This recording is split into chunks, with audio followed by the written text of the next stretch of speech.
Hello everyone, welcome back to my channel. ഇന്ന് ഞാനൊരു variety drink ആയിട്ടാണ് വന്നിരിക്കുന്നത്.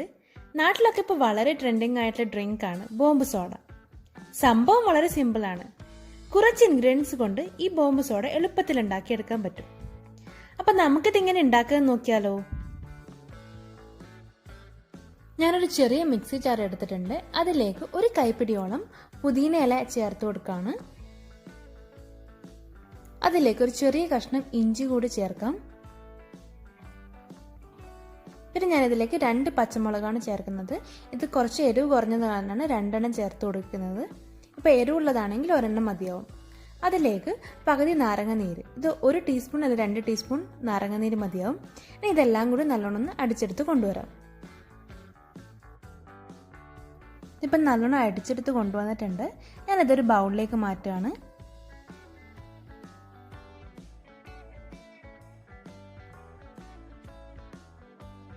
സെയിം മിക്സി ജാറിലേക്ക് ഞാനൊരു 1/4 ഭാഗം ബീട്രൂട്ട് എടുത്തിട്ടുണ്ട്. ഇത് നല്ലോണം അടിച്ചെടുത്ത് കൊണ്ടുവരാം.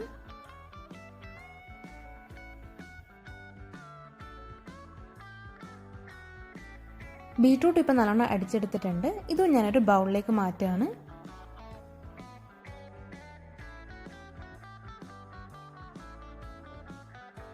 ബോംബ് സോഡയിലേക്കുള്ള ബോംബ് റെഡിയാക്കാനുള്ള സാധനം രണ്ടും അരച്ചു കൊണ്ടുവന്നിട്ടുണ്ട്.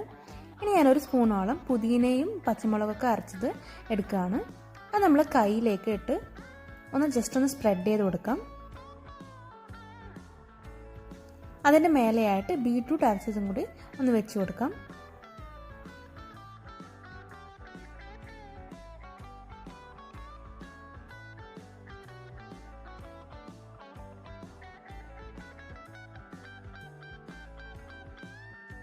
ഇതിൻ്റെ മേലെയായിട്ട് ആ പുതിനയൊക്കെ അരച്ചതും കൂടി ഒന്നുകൂടി വെച്ച് കൊടുക്കാം. ഇനി ഇതെല്ലാം കൂടി ഒന്ന് ഉരുട്ടിയിട്ട് ഒരു ബോൾ ഷേപ്പ് ആക്കി എടുക്കണം.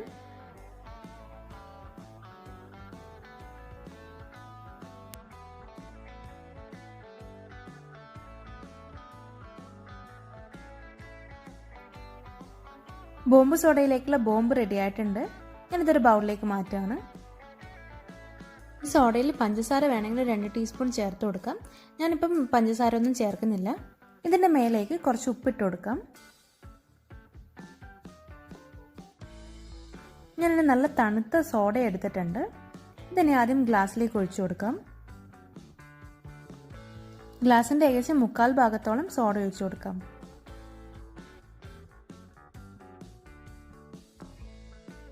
സോഡ ഒഴിച്ച് ഉടനെ തന്നെ നമുക്ക് ഈ ബോംബ് ഇട്ട് കൊടുക്കണം.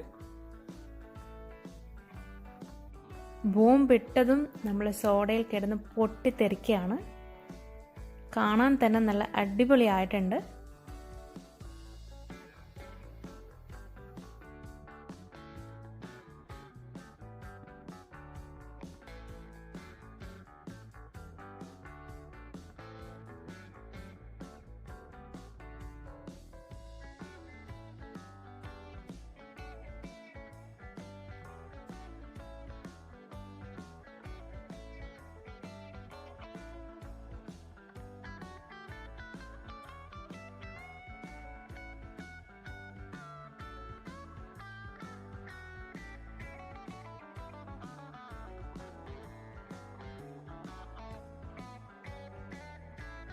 അങ്ങനെ ട്രെൻഡിങ് ആയിട്ടുള്ള ബോംബ് സോഡ റെഡി ആയിട്ടുണ്ട്. ഇതെല്ലാവരും പെട്ടെന്ന് തന്നെ ഒന്ന് ട്രൈ ചെയ്ത് നോക്കണം. എന്നിട്ട് ഇഷ്ടപ്പെടുവാണെങ്കിൽ എൻ്റെ ചാനൽ ഒന്ന് ലൈക്ക് ചെയ്യാനും കമൻറ്റ് ചെയ്യാനും സബ്സ്ക്രൈബ് ചെയ്യാനും മറക്കരുത്. അപ്പോൾ അടുത്തൊരു അടിപൊളിയായിട്ടുള്ള വീഡിയോ ആയിട്ടും കാണാം. അതുവരേക്കും ബൈ.